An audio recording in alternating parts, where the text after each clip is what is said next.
మన ప్రభు అనే దేవుని వాక్యం చదువుకొని ప్రభు మహిమను పొందుకుందాము. దయచేసి పరిశుద్ధ గ్రంథం తీసి నాతో పాటు మనం బైబిల్ స్టడీలో వాక్యం చదువుకుందాము. 2 కొరింథీయులకు రాసిన పత్రిక 10వ అధ్యాయము 18వ వచనము. ప్రభువు మెచ్చుకొని వాడే యోగ్యుడు కానీ తన్ను తానే మెచ్చుకొనివాడు యోగ్యుడు కాడు. ఇక్కడ ప్రభు అనే దేవుడు మాత్రమే మన యొక్క ప్రవర్తనను చూసి, మన యొక్క నడవడిని చూసి, మనం నడుచుకునే విధానాన్ని బట్టి, మన యొక్క ఆలోచనలను బట్టి, మన యొక్క హృదయ ఆలోచనలను బట్టి, మనం చేసే పనులను బట్టి ప్రభు మాత్రమే మనకి మెచ్చుకునే విధంగా మనం నడుచుకోవడం మనకి ఎంతో మంచిది. అలా నడుచుకున్నాం అనుకోండి, ప్రభు అనే దేవుడు మనల్ని మెచ్చుకుంటాడు. అంతేగాని మనమే మెచ్చుకొని నేను అది చేశాను, ఇది చేశాను, అట్లా చేస్తున్నాను, ఇట్లా చేస్తున్నాను అని మనమే మెచ్చుకునే విధంగా ఉన్నాయనుకోండి, సరే పర్లేదు. కానీ మనం మెచ్చుకునే విషయాలు దేవునికి నచ్చినట్టుగా ఉన్నాయా లేదా అని చూసుకున్నాం అనుకోండి, దేవుని నచ్చినట్టుగా ఉంటే మనం మెచ్చుకోవాల్సిన అవసరం లేదు, దేవుడే మనల్ని మెచ్చుకుంటాడు. దేవునికి నచ్చినట్టుగా లేకున్నా మనము మెచ్చుకుంటున్నామంటే అవి దేవునికి విరోధంగా ఉన్నాయని అర్థం. దేవునికి విరోధంగా ఉన్నాయి అంటే అవి మెచ్చుకున్న వాటి వల్ల నష్టమే వస్తుంది, కానీ లాభం అయితే రాదు.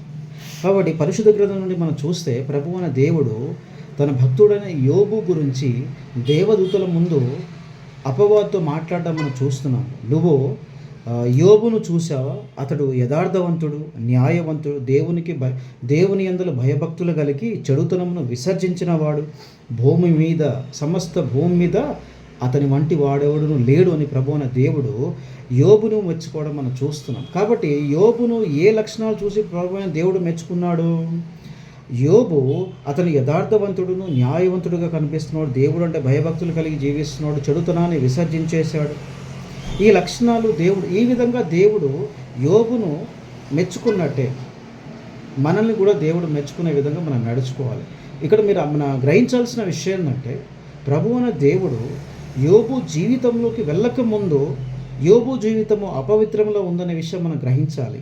దేవుడు యోబు జీవితంలోకి వెళ్ళిన తర్వాత మాత్రమే యోబు యథార్థంగా, న్యాయంగా, చెడుతనాన్ని విసర్జించి దేవుని పట్ల భయభక్తులు కలిగి ఉన్నాడు. అంటే ఇక్కడ మనం గ్రహించాల్సిన విషయం ఏంటంటే, దేవుడు మనల్ని న్యాయంగా నడిచే విధంగా చేస్తాడు, యథార్థంగా జీవించేలా చేస్తాడు, చెడుతనాన్ని దూరం చేస్తాడు.